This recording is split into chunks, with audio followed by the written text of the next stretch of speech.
Republicans finding common ground in blasting former President Trump's conviction on falsifying business records. The GOP questioning the legitimacy of the trial and how it was conducted. Joining us now, Republican Senator Josh Hawley of Missouri, a member of the Senate Judiciary Committee.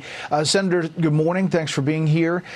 Your thoughts about, where this goes, next steps, and the fallout from it?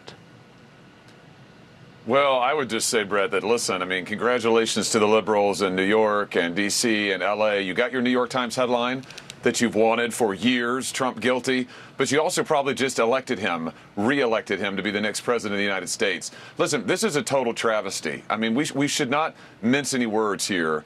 This is an extremely dangerous day for our country, Brett, and here's why. Our election process is supposed to end in an election, not in a trial, not in one of the political candidates being thrown in jail. And what you see here is a breach of American norms and our legal system we've never seen before. The election process hijacked by a trial, by a conviction that is 100% political. Brett, this is extremely dangerous for our country. And I think voters are going to have something to say about it in November. There's a lot of unity, it seems, on the Republican side, expressing what you just did. A lot of lawmakers coming out.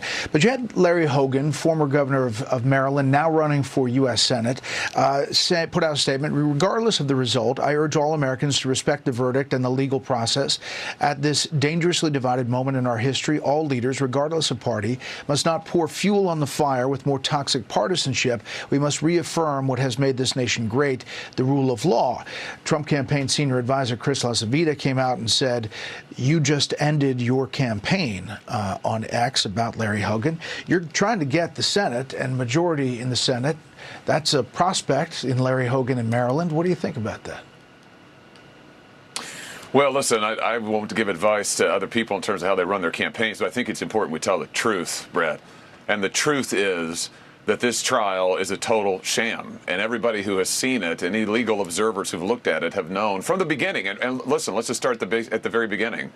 These are charges that have never been brought before by anybody else in American history. They're charges that have absolutely no basis in the law. Forget even getting to the facts, in the law.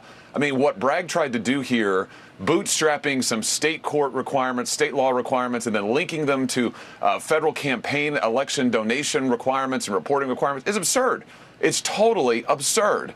And the proof of that is nobody's ever been charged with this before. Then you had the star witness for the prosecution, who is a convicted perjurer and who lied again on the stand and admitted that he did. Oh, yeah, that wasn't what I said earlier in my testimony.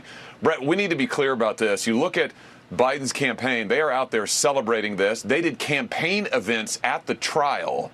This is an attempt to use our legal system to hijack our election system. That's like what a third world country does. It's never happened before in this country. We need to be honest about that and say that this is a dangerous moment for America.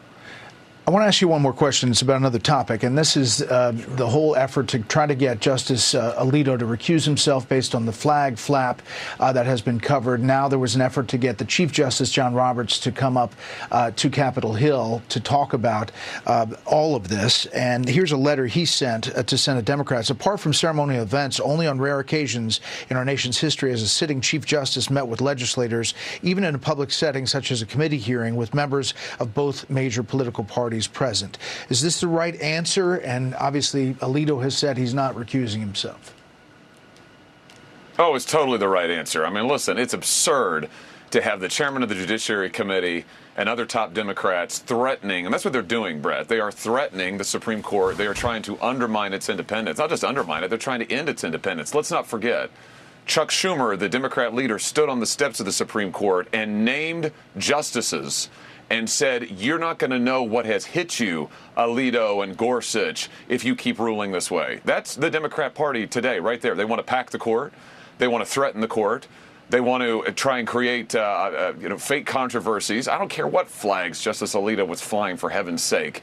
This is absurd, but it is an attempt to destroy the independence of the court. And listen, once again, Republicans have got to tell the truth here and stand tall for the rule of law. If you don't like the court, you don't like their rulings, fine. You can criticize them all you want.